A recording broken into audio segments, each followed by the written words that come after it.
د میدان وردګ ولایت پوهنې ریاست له لوري د لومړۍ حصه بهسود ولسوالۍ اوسیدونکو ته د عامه پوهاوي سیمینار په لاره اچول شوی و چې د اسلامي امارت جوړښت، موخه او همدارنګه د خوارجو د فتنې په اړه دیني عالمانو ویناوې وکړې. ورونو علما کرام راغوښتل سوي هغو ته د عامه پوهاوي په اړه باندې و.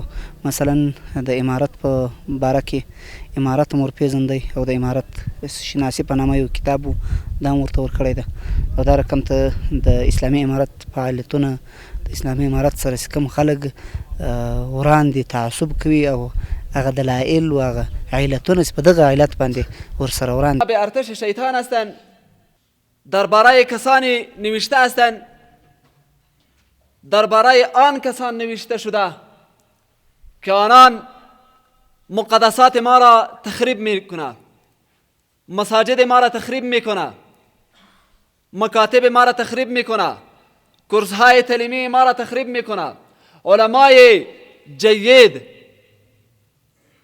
و نخبگان ملت ما را از بین میبره که فتنه داعشی هستند. د یادې ولسوالۍ اوسیدونکي وایي له دې سیمینار نه یې ډېر څه زده کړل او دا ډول د عامه پوهاوي سیمینارونه د ځوانانو د فکري روزنې لپاره زیات ګټور دي. بسیار مفید بود. مردم باید بشناسه دشمن و دست خوده. این برای معرفی کردن خطرناکترین دشمن جامعه اسلامی بود.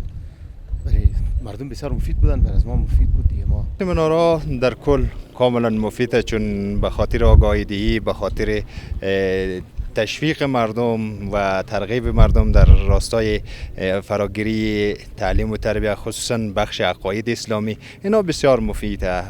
د ویلو د عامه پوهاوي په دغه سیمینار کې د اطلاعات او کلتور ریاست د امارات پیژندنې او د شیطان لښکرو 2 کتابونه په اړه خلکو ته معلومات ورکړل او هم یې د سیمې اوسیدونکو ته شاوخوا 200 ټوکه کتابونه وویشل.